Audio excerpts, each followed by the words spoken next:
I'm Miranda, 35, a single mother raising Lily and Owen, ages 10 and 8.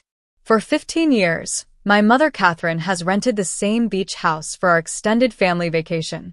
Except my children and I are never invited. Not enough room, she always claims, while somehow fitting my sister Pamela's family of 6. My successful real estate investment career? Invisible to them. Maybe if you had a real job, Pamela once smirked. I never argued. I just worked harder. Last month, everything changed when I bought something that left my entire family speechless. Before I dive into this story, I'd love to know where you're watching from.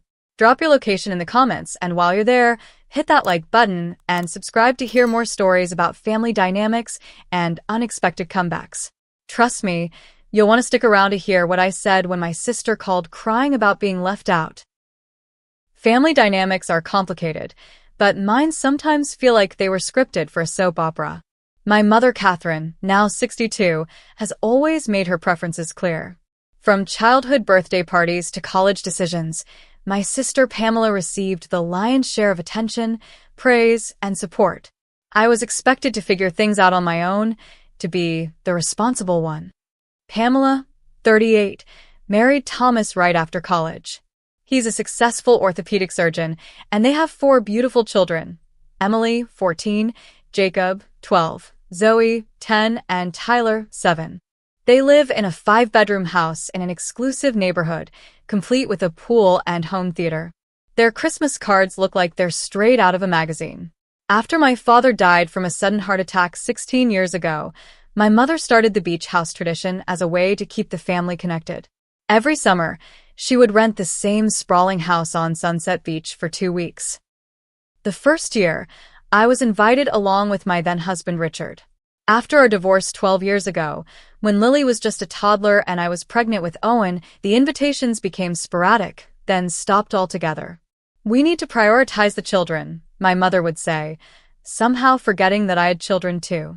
Meanwhile, I had to rebuild my life from scratch. Richard moved across the country with his new girlfriend and barely sent child support.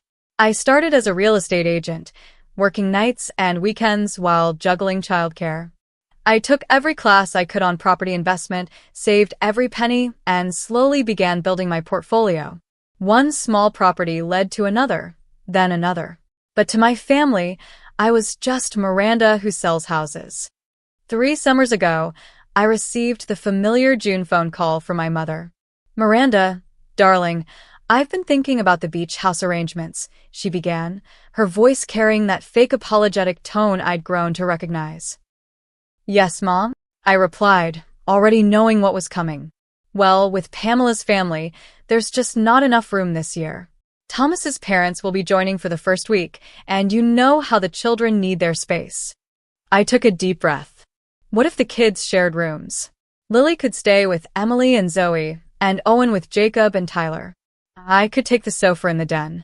There was a pause. "Oh, honey, that wouldn't work. Emily is a teenager now. She needs her privacy. And the boys are at such different ages. Besides, the den is where Thomas's father likes to watch his sports programs." "I understand," I said, though I didn't. The beach house had 5 bedrooms and a converted attic space. There was room. There just wasn't room for us. The hardest part was always telling my children. Lily, who was 7 that summer, had made a seashell collection box at school, carefully labeled Beach Treasures. Owen, just 5, had been practicing holding his breath in the bathtub for when we go swimming in the ocean. "Maybe next year," I told them, forcing a smile as I suggested alternatives. "We'll have our own special summer right here." And we did try. I enrolled them in day camps when I had to work. We visited every public swimming pool within 30 miles. On weekends, I would take them on day trips to nearby lakes or amusement parks. I worked extra hours to afford special treats and experiences for them, trying to create memories that would compete with the idyllic beach vacations their cousins described in vivid detail when we saw them at holiday gatherings. "Did you ride the waves this year?" Lily would ask her cousin Emily. "Every day," Emily would reply. "Grandma bought us all boogie boards. Mine was pink." Each summer, I watched my children's faces fall when they realized another year had passed without an invitation to the beach house. Each summer, I promised myself things would be different next year, but they never were. Last summer brought another family gathering at my mother's house. It was the traditional pre-beach trip dinner, where Catherine would distribute new beach towels to Pamela's children and discuss the menu planning for their 2-week stay. I sat quietly at the dining table, helping Tyler cut his chicken while Pamela scrolled through her phone, occasionally showing my mother photos of swimsuits she was considering packing. "Miranda, could you pass the salt?" Thomas asked, barely looking up from his plate. As I reached across the table, Pamela glanced up. "Oh, what are you and the kids doing this summer, Miranda? Any special plans?" The question sounded innocent enough, but the slight smirk that followed told me it wasn't. "We're exploring local options," I replied evenly. "There's a new water park opening next month that the kids are excited about." "That sounds nice," Pamela said, drawing out the last word. "Though it's not quite the same as feeling the ocean breeze, is it? Maybe if you had a real job, you could afford your own vacation instead of waiting for handouts." The table fell silent. My mother cleared her throat but said nothing to defend me. Thomas chuckled softly, and I felt heat rise to my cheeks. Worst of all, I could see Lily at the kids' table, her head down, pretending she hadn't heard. "The water park will be fun," I said simply, and changed the subject to ask about Jacob's baseball team. Later that night, back in our modest 3-bedroom ranch house, Lily approached me while I was folding laundry in the living room. "Mom, why don't we ever go to the beach house with Grandma and everyone?" she asked, her voice small. I patted the space next to me on the couch, and she climbed up, leaning against my side. "Well, sweetheart, sometimes families make different plans for different people. Grandma's beach house is pretty full with Aunt Pamela's family. But Emily said there's a big room upstairs with 4 beds that nobody uses except for their suitcases." I swallowed hard. "Is that so? And Aunt Pamela said you can't afford a vacation. Is that true? Are we poor, Mom?" The question stabbed at my heart. I turned to face my daughter, taking her small hands in mine. "No, honey, we're not poor. We have everything we need. I have a good job that lets me be home when you get back from school. We have our house, food on the table, and each other. That makes us very rich in the ways that matter." Owen appeared in the doorway, clutching his favorite stuffed dinosaur. "Can we have our own adventure?" he asked. "Just us? Without Grandma and Aunt Pamela?" "That's a wonderful idea," I said, opening my arms so he could join our couch huddle. "What kind of adventure should we plan?" As the children excitedly discussed possibilities ranging from camping in the backyard to visiting Disney World, I made a silent promise to myself. This pattern had gone on long enough. Something needed to change, and since I couldn't count on my mother or sister to be the ones to change it, it would have to be me. That night, after the children were asleep, I sat at my small home office desk and opened my laptop.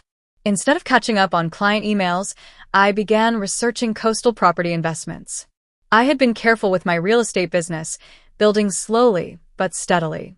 I had a solid reputation and a growing portfolio of rental properties. What if I took a bigger risk?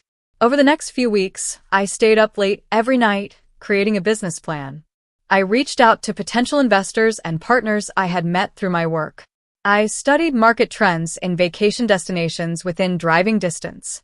And I found a promising lead, a small, underperforming resort property about 2 hours from the very beach where my mother rented her summer house. The property had potential, but it would require a significant investment. I would need to liquidate some of my existing assets and take out a larger loan than I'd ever considered before. The numbers made me dizzy, but they also worked. On paper, at least, this could be more than just an emotional response to years of exclusion. It could be a smart business move. With trembling hands, I made the first call to my bank to discuss financing options. As I hung up the phone, I felt a strange mix of terror and exhilaration. What had started as a late-night fantasy was beginning to take shape as a real possibility. The next year was the most challenging and transformative of my career. By day, I continued managing my existing properties and serving my real estate clients. By night, I immersed myself in the world of commercial real estate and resort management. I closed 3 major deals that spring, including a small apartment complex that netted me enough commission to pay off my car and set aside a significant sum toward my growing resort fund. My reputation in the local real estate community was solidifying. Twice I was asked to speak at regional investment seminars, and a local business magazine included me in their Women to Watch in Business feature. None of this impressed my family, who still introduced me as simply Miranda. She sells houses at gatherings.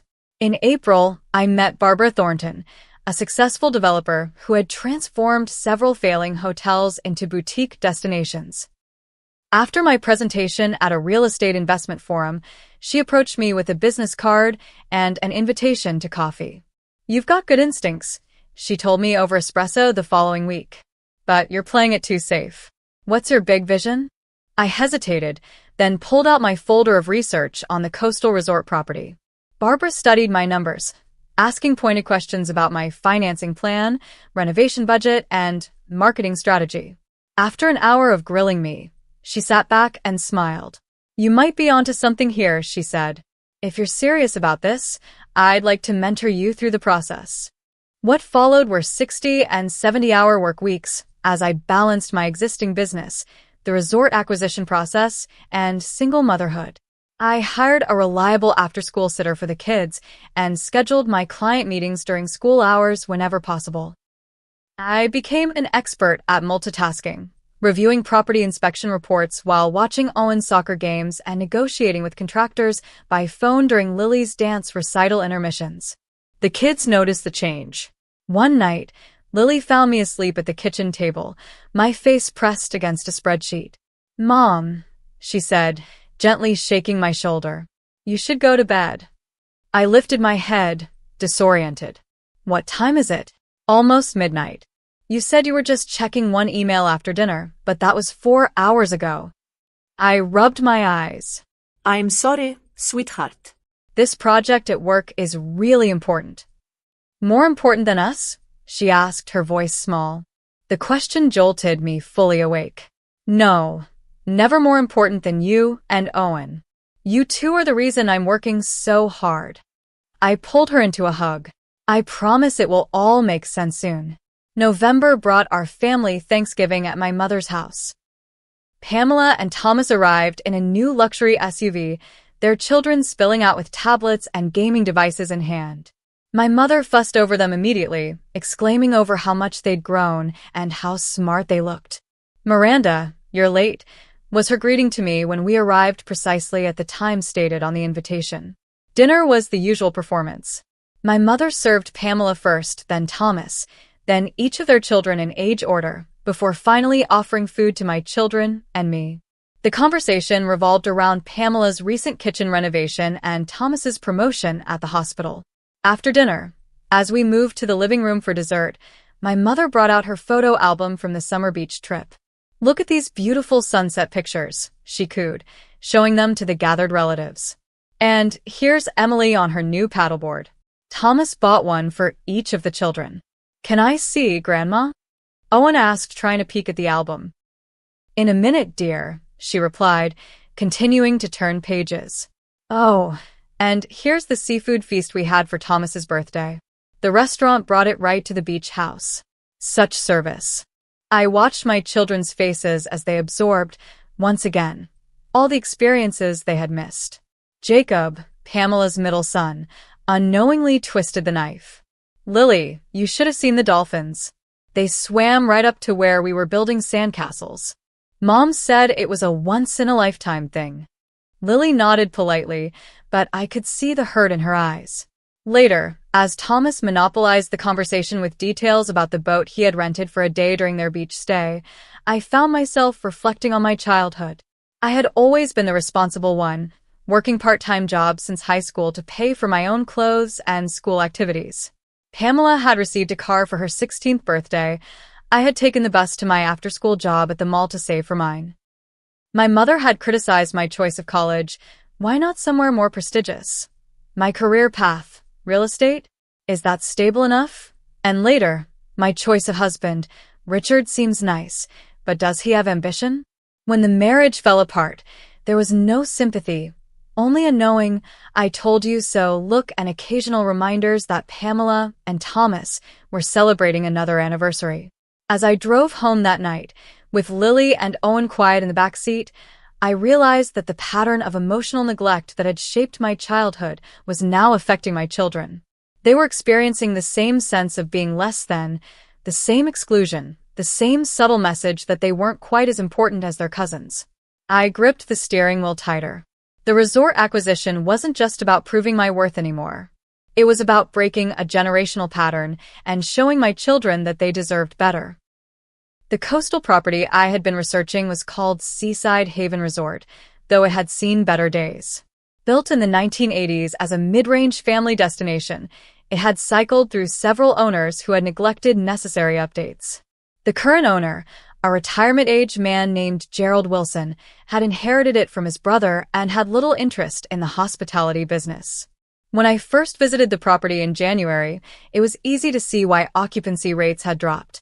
The 24 units were clean but dated, with faded floral bedspreads and laminate furniture that had gone out of style decades ago. The small restaurant was closed for the season, though a peek through the windows revealed dusty tables and an ancient cash register. But the location was unbeatable. Situated on 3 acres with 200 feet of private beachfront, the resort had panoramic ocean views and a protected cove perfect for swimming. A wooden boardwalk led from the main building to the beach, passing a neglected but salvageable pool area. Most importantly, it was just a 10-minute drive from the upscale beach house my mother rented each summer. I spent 2 weeks conducting due diligence, hiring inspectors to check the building's structures, reviewing financial records, and assessing renovation costs. The news wasn't all good. The roof needed replacing, the electrical system required updating, and the septic system was nearing the end of its life. But the bones were solid, and the zoning allowed for expansion. With Barbara's guidance, I assembled a team of potential investors and prepared a comprehensive presentation outlining my vision for transforming the tired resort into a boutique destination for families and couples seeking a personalized beach experience. The current asking price is $2 million. I explained to the group gathered in Barbara's conference room. Based on our inspections, we're estimating another $1.5 million for renovations and updates. Our market analysis shows we could triple the current revenue within 3 years with proper management and targeted marketing. The questions were tough but fair. How would we handle staffing in a seasonal location? What was our contingency plan for weather events? How would we differentiate from larger chain hotels in the area? I had done my homework and had answers ready. By the end of the meeting, I had secured commitments for 40% of the needed capital. With my own investment and a commercial loan, we could move forward. The negotiation with Gerald took less time than expected. He accepted our offer of $1.85 million, eager to be free of what he called my brother's folly. On a cold March morning, I sat at a closing table signing more paperwork than I had for all my previous property acquisitions combined. "Congratulations," said the attorney, sliding the final document across for my signature. "You're now the proud owner of Seaside Haven Resort." As I drove home from the closing, I was overwhelmed by conflicting emotions. I had just made the biggest financial commitment of my life. If this failed, I could lose everything I had worked for. And yet, I felt a sense of power I had never experienced before. For the first time, I had taken a risk on my own terms, without seeking anyone's approval. I hadn't told my family about the resort. Part of me wanted to call my mother immediately and finally force her to acknowledge my success. A larger part wanted to wait and reveal it at the perfect moment, when the renovation was complete and the resort was something I could be proud of. But the strongest impulse was to tell my children. They had watched me work tirelessly for months, had sacrificed weekend outings and evening story times, and deserved to know why. That night, I picked up Lily and Owen from their after-school program with a mysterious smile. "I have a surprise," I told them. "We're going on a little road trip this weekend."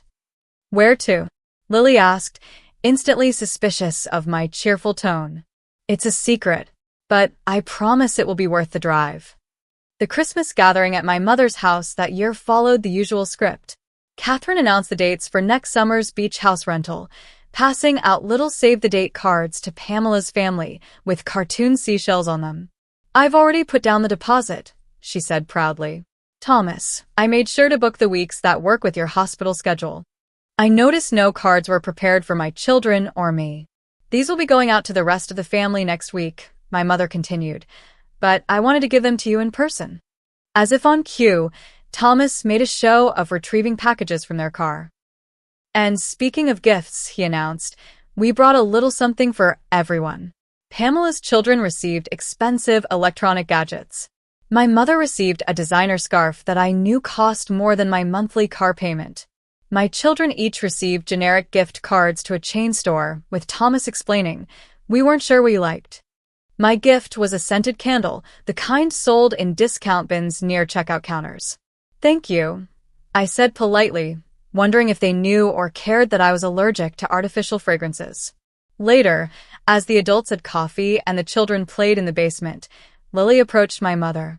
"Grandma, will we get to come to the beach house next summer?" she asked directly, catching everyone off guard.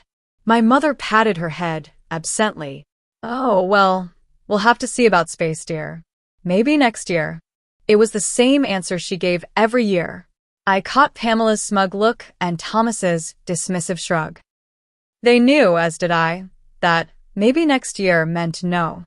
That night, I held on to the secret knowledge of my resort purchase like a shield against their indifference. In 6 months, I would have a very different answer to my daughter's question. The renovation of Seaside Haven Resort became the focus of our lives that winter and spring.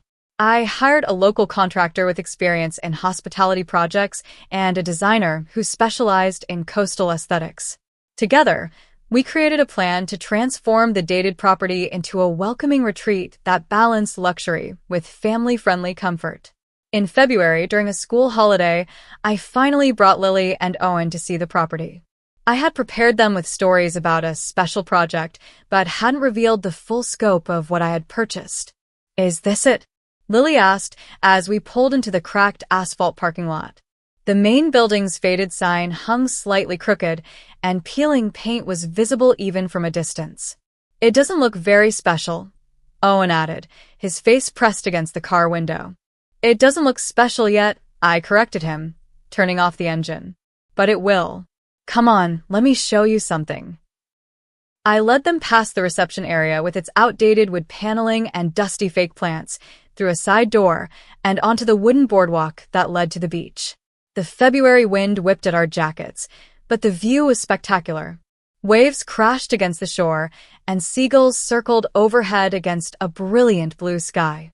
"This," I said, gesturing to the expanse of ocean before us, "is what makes this place special. And guess what? It belongs to us now." "The ocean?" Owen asked, his eyes wide. I laughed. No, silly. "Not the whole ocean, but this resort, with this private beach access. I bought it. We own it." Lily's mouth dropped open. "You bought a hotel?" "A resort," I corrected her. "And yes, I did. This is what I've been working on all these months. We're going to fix it up and make it beautiful. And then next summer, we'll spend the whole season right here." "Right next to Grandma's beach house?" Owen asked. 10 minutes away, I confirmed. "Close enough to visit if we want to, but we'll have our own place, on our own beach." The children were silent for a moment, taking it all in. Then Lily turned to me, her expression serious. "Can we help decide what it looks like? The rooms and stuff?" "Absolutely," I assured her. "In fact, there's one suite I was hoping you two would help me design specifically. It's going to be called the Family Suite, and it will be the best room in the whole resort." Their excitement was immediate and contagious. For the next hour, we walked the property as I pointed out where improvements would be made. Owen wanted a bigger pool with a slide. Lily suggested a library corner in the lobby with books for guests to borrow. They both agreed the restaurant needed an ice cream bar. I took notes of their ideas, many of which were surprisingly practical. By the time we headed home, they were fully invested in the project, already making plans for which friends they would invite to visit during the summer. The renovation process was not without challenges. A routine inspection revealed asbestos in the ceiling tiles of the restaurant, requiring specialized removal that ate into our contingency budget. A late March storm damaged part of the boardwalk, setting our exterior work back by weeks. And finding qualified staff willing to commit to a property that wasn't yet operational proved harder than expected. But for every setback, there were moments of progress that kept me motivated. The day the new resort sign was installed, with its elegant driftwood-inspired logo. The afternoon I walked through the first completely renovated guest room, with its custom-built furniture and subtle coastal color palette. The morning the landscapers finished planting native grasses and flowers along the winding paths. Barbara visited regularly, offering advice and connecting me with industry contacts. She brought potential corporate clients to tour the property, even in its unfinished state, helping me secure advance bookings for business retreats in the fall and winter months. "You're doing it," she told me during one visit, as we stood on the newly rebuilt deck overlooking the ocean. "And not just the physical renovation. You're reinventing yourself as a business owner, not just an agent or investor." Her words struck a chord. I had been so focused on the practical aspects of the project that I hadn't fully acknowledged my own transformation. I was finding my voice after years of staying quiet. I was setting boundaries with contractors and vendors when work didn't meet my standards. I was making decisions without seeking approval or validation from anyone else. Most importantly, I was showing my children what resilience looked like in action. They saw me problem solve when deliveries were delayed or budgets needed adjusting. They watched me stand firm when the building inspector tried to rush through his review. They witnessed me navigate the complex world of business loans and insurance policies with growing confidence. As spring progressed, word about the resort renovation spread through the local business community. The Regional Business Journal ran a feature about the project, highlighting my background and vision for the property. Former colleagues and clients reached out to congratulate me, some expressing interest in booking future stays. I hadn't sought publicity, preferring to focus on completing the work before making grand announcements. But when the article was published, complete with renderings of the planned final design, my phone began ringing with inquiries from potential guests. One of those calls came from my cousin Nathan, my mother's nephew. "Miranda? I just saw the article about your resort project. Is that really you?" I confirmed that it was, giving him a brief overview of the renovation timeline. "That's incredible," he said, genuine admiration in his voice. "Does Aunt Catherine know about this?" "Not yet," I admitted. "I've been waiting for the right time to tell the family." There was a pause. "Well, I think it's fantastic. Pamela sent out an email about the annual beach trip, but honestly, your place looks a lot nicer than the house they usually rent. When do you open for reservations?" That conversation planted a seed in my mind. Nathan wasn't the only extended family member who might prefer a free stay at a newly renovated resort to the crowded arrangements at my mother's rental house. Perhaps it was time to consider how I wanted to handle the inevitable family reaction when my project became public knowledge. As April turned to May and the resort transformation neared completion, I realized I no longer cared about proving anything to my mother or sister. The resort wasn't about them anymore. It was about creating something meaningful for my children and myself. It was about building a future based on my own efforts and vision, not on seeking approval that would likely never come. With that realization came a surprising sense of freedom. For the first time in my adult life, I felt completely at peace with my choices, regardless of what my family might think of them. With the resort's soft opening scheduled for mid-June, I began planning how to announce its completion to my extended family. After careful consideration, I decided to host a family reunion weekend in early July when Seaside Haven would be fully operational, but before the peak tourist season began. I designed elegant invitations on thick cream cardstock, featuring a watercolor painting of the resort's beachfront at sunset. Each invitation was personalized with the family member's name and included specific details about the all-expenses-paid weekend I was offering. Transportation, accommodation in our premium suites, meals at the restaurant, and access to all resort activities would be completely free for my guests. I sent invitations to all my aunts, uncles, and cousins on both sides of the family. I included my father's brother Robert and his wife Susan, who had always been kind to me but who rarely attended my mother's beach gatherings because of an old disagreement. I invited my mother's sister Margaret and her husband John, who lived across the country and usually claimed the trip was too expensive. I sent invitations to all my cousins, including those with young children, promising child-friendly accommodations and activities. I did not send invitations to my mother or to Pamela's family. The decision wasn't made lightly. I discussed it with Lily and Owen, explaining that this first family gathering at our resort would be special because it included people who hadn't been able to participate in the beach house vacations before. But what about Grandma? Owen asked. Won't she be sad if we don't invite her? Grandma has her own beach plans, I explained gently. Remember how she already put down a deposit for her house? She'll be nearby with Aunt Pamela's family, just like every summer. Will she be mad when she finds out about our resort? Lily asked, always perceptive about family dynamics. She might be surprised, I acknowledged. And sometimes when grown-ups are surprised, they act upset at first. But this is our special place, and we get to decide when we're ready to share it. I prepared them for possible family drama, emphasizing that no matter what happened with the adults, their cousins weren't responsible for their parents' behavior. The responses to my invitations came quickly and were overwhelmingly positive. My Uncle Robert called me directly, his voice thick with emotion. Miranda, I can't believe what you've accomplished, he said. Your father would have been so proud of you. Aunt Margaret sent a handwritten note along with her RSVP. We've missed so many family gatherings because of distance and cost. Thank you for making it possible for us to reconnect with everyone. John and I are looking forward to finally meeting your children. Cousins I hadn't spoken to in years reached out with enthusiastic acceptances and questions about the resort amenities. Several mentioned that they had often felt excluded from the beach house gatherings due to space limitations or conflicts with my mother. Is Catherine hosting her usual beach week?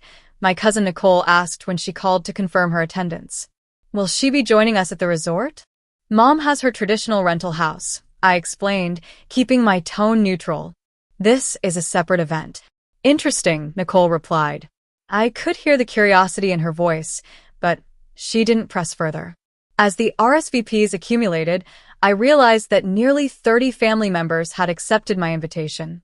Many expressed surprise and admiration at what I had accomplished, having heard little about my career progress over the years. It took less than a week for word to reach my mother and Pamela. The call came on a Tuesday evening as I was reviewing the final delivery schedule for the resort's restaurant equipment. Miranda, it's Pamela. My sister's voice came through the speaker, tight with barely controlled anger. What's this I hear about you buying a resort and hosting some kind of family reunion? I took a deep breath, reminding myself to stay calm. Hello, Pamela. Yes, I've purchased and renovated a property called Seaside Haven Resort. We're hosting a gathering for extended family in early July. And you didn't think to invite your own mother and sister? Emily just heard from Nicole's daughter that they're all going to stay at some fancy place you bought. Do you have any idea how that made her feel? The kids are crying, Miranda. They think you hate them. The emotional manipulation was so transparent, it almost made me laugh. Pamela had never cared about my children's feelings when they were excluded year after year. I'm sorry the children are upset, I said evenly. This particular weekend is for family members who haven't had the opportunity to join the beach house vacations in the past. As Mom has already arranged her usual rental, I assumed you would be continuing with those plans. That's the most ridiculous excuse I've ever heard, Pamela snapped. You're deliberately excluding us out of spite. Mom is devastated. I doubted that. My mother was more likely angry than hurt, but Pamela had always been her messenger when difficult conversations were needed. The resort will be open all summer, I said. You're welcome to book a stay as regular guests at another time. Book a stay? You expect us to pay to visit your little motel when we've been inviting you to the beach house for years. I almost corrected her on both points. Seaside Haven was hardly a little motel, and they had specifically not been inviting me to the beach house. But I bit my tongue. Listen carefully, Pamela, I said instead, my voice firm but controlled. For 15 years, I've watched you and Mom pack up for beach vacations while telling me and my children there wasn't enough room for us. I've listened to your comments about my career, my parenting, and my life choices. I've smiled and stayed quiet when you belittled me in front of my children. Not anymore. There was silence on the other end of the line. I built this resort through hard work and smart investments. I continued. It's a business I'm proud of, and it's also a fresh start for me and my children. The family members I've invited are people who have shown us kindness and inclusion, even from a distance. When you're ready to do the same, we can talk about future gatherings. So that's it. Pamela's voice had shifted from angry to tearful. You're just cutting us out of your life? After everything Mom has done for you? She's not getting any younger, Miranda. Do you really want the kids to grow up not knowing their grandmother and cousins? It was the same emotional leverage she had always used to keep me in line. This time it didn't work. My children see their grandmother at Christmas and Thanksgiving, and they're welcome to continue those visits. As for their cousins, they would love to build closer relationships with them when it's not predicated on us being treated as second-class family members. Pamela was openly crying now. You can't do this. It's not fair to the children. They've been looking forward to seeing you at the beach all year. Have they? I asked quietly. Because my children have been looking forward to it for 15 years, Pamela. And every year, they've been disappointed. So forgive me if I find it hard to believe your children have been eagerly anticipating seeing cousins they barely acknowledge at family gatherings. What do you want me to say? She demanded. That we were wrong. Fine, we were wrong. We should have made more effort to include you. Is that what you need to hear? What I need, I replied steadily, is for you to understand that this isn't about getting an apology or admission of guilt. This is about me finally prioritizing my children's happiness and my own well-being. For once, I'm not asking for your approval or inclusion. I'm creating my own space where we feel valued and welcome. There was a long silence. When Pamela spoke again, her voice was cold.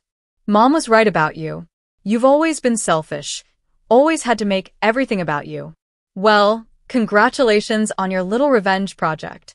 I hope it was worth destroying the family over. Before I could respond, she hung up. I sat for a moment, letting the accusation settle. Was I being selfish? Was this whole project really about revenge? I thought about the joy on my children's faces when they helped design the family suite. I remembered the pride I felt watching the construction progress each week. I considered the genuine excitement from extended family members who had felt as excluded as we had over the years. No, this wasn't about revenge. It was about growth, about creating new traditions, about showing my children that they deserved to be prioritized. And if Pamela and my mother couldn't see that, it was their loss, not mine. The family reunion weekend at Seaside Haven Resort exceeded all my expectations. As guests arrived on Friday afternoon, the newly trained staff welcomed them with signature cocktails for the adults and special mocktails for the children. The weather cooperated beautifully, with clear skies and a gentle ocean breeze that carried the scent of salt water and the jasmine we had planted along the walkways. Lily and Owen appointed themselves unofficial tour guides, proudly showing their cousins and second cousins around their resort. They knew every corner of the property, from the best spot to watch dolphins in the morning to the secret path through the dunes that led to a hidden tide pool. My mom designed this whole place. I overheard Lily telling her cousin Nicole's daughter Madison. She worked really hard, and now it's the prettiest resort on the whole beach. The family suite, which the children had helped design, became the unofficial gathering spot for the younger generation. With its bunk room for the kids, separate bedroom for parents, and expansive living area opening onto a private deck, it was perfect for family movie nights and board game tournaments. Uncle Robert, who had been something of a surrogate father to me after my dad died, raised a toast at our first dinner in the resort's restaurant. To Miranda, he said, his glass held high, who reminds us that success is the best revenge, but family is the best reward. The weekend was filled with activities, from guided nature walks along the shore to a bonfire with s'mores on Saturday night. I had arranged for a professional photographer to capture family groups, providing everyone with framed photos as mementos. Most meaningful to me were the quiet conversations with relatives I had rarely seen over the years. Aunt Margaret shared stories about my father's childhood that I had never heard.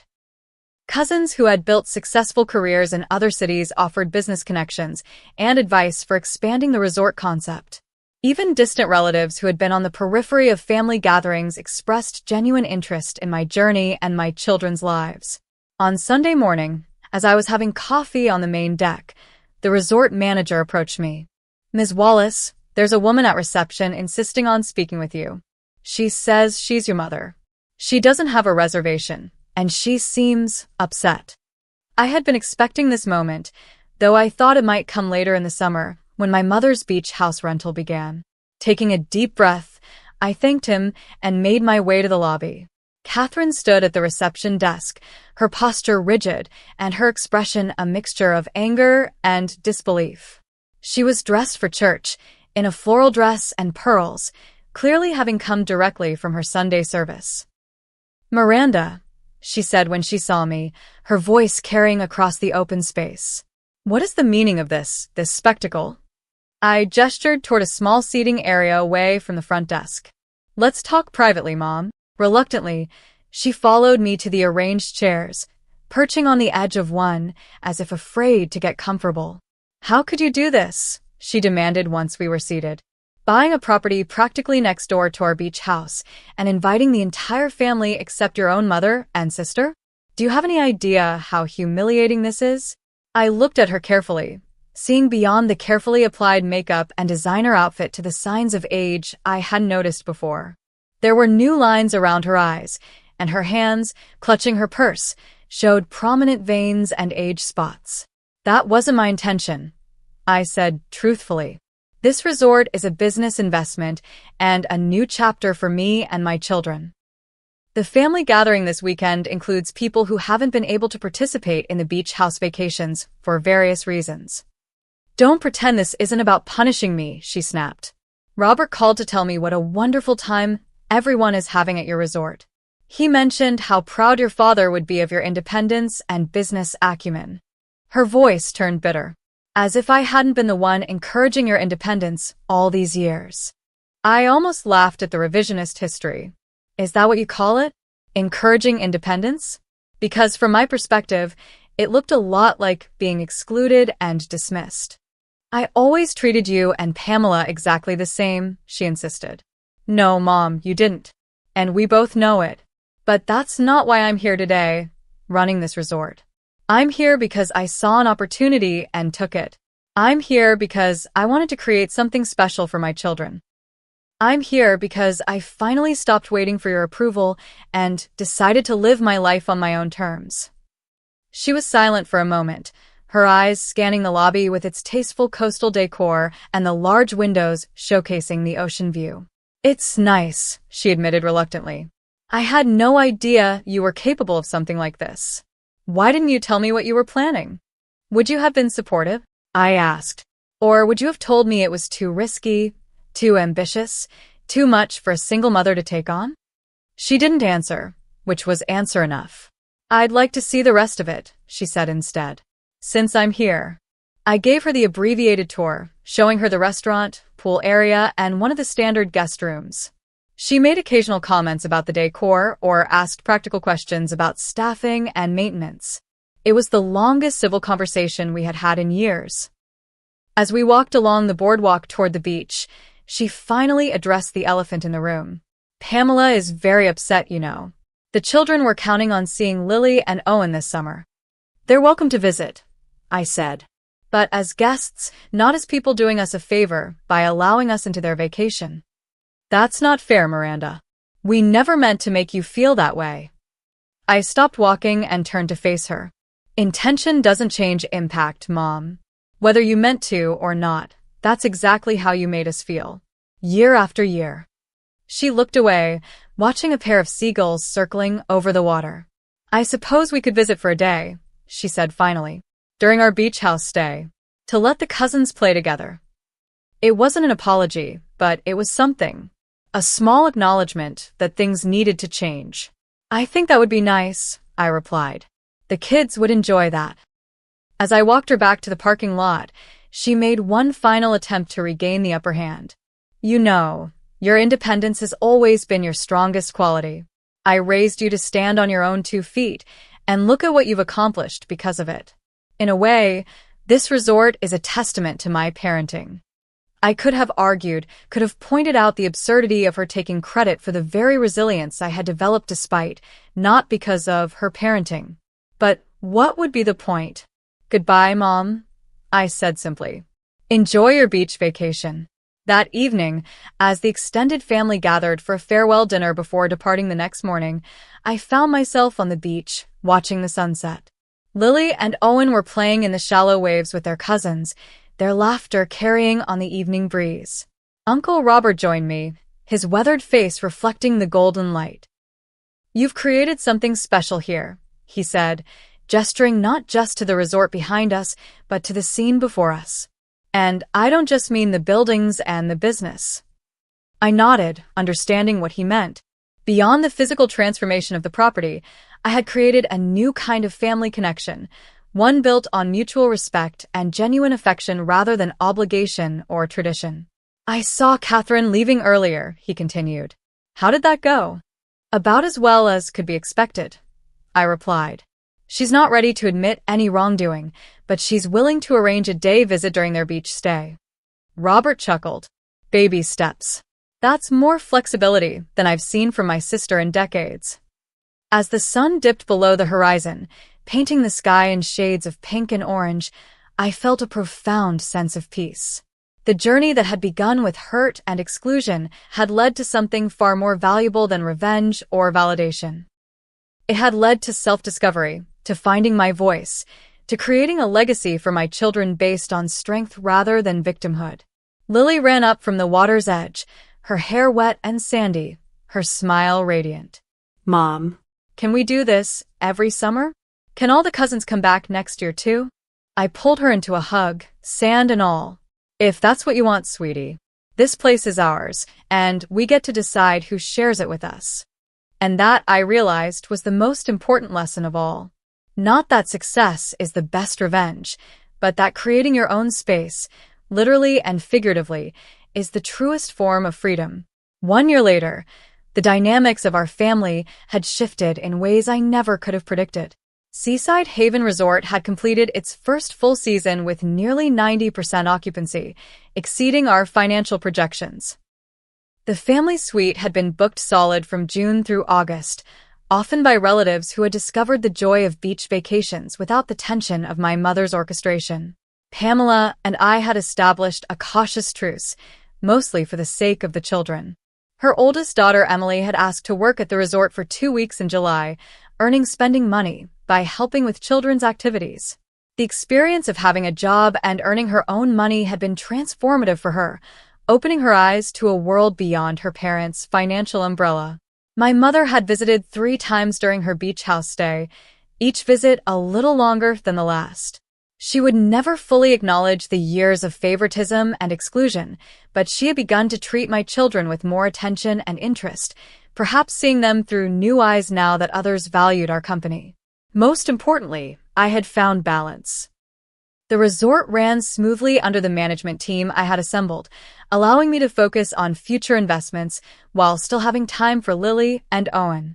We had created our own traditions, our own special memories, our own sense of what family meant. As I watched the children racing along the shoreline, building sandcastles and collecting shells, I thought about how a space that had once been denied to us had led us to create something even better. Not just a resort, but a new way of being family on our own terms. And that was worth more than any vacation I could have been invited to. What would you have said if you were in my position? Have you ever had to create your own space after being excluded? I'd love to hear your stories in the comments below. If this resonated with you, please hit that like button and subscribe to hear more stories about family dynamics and personal growth. And don't forget to share this with someone who might need a reminder that sometimes the best response to exclusion is creating something even better on your own terms. Thank you for joining me today, and remember, you deserve a place where you feel valued and welcome.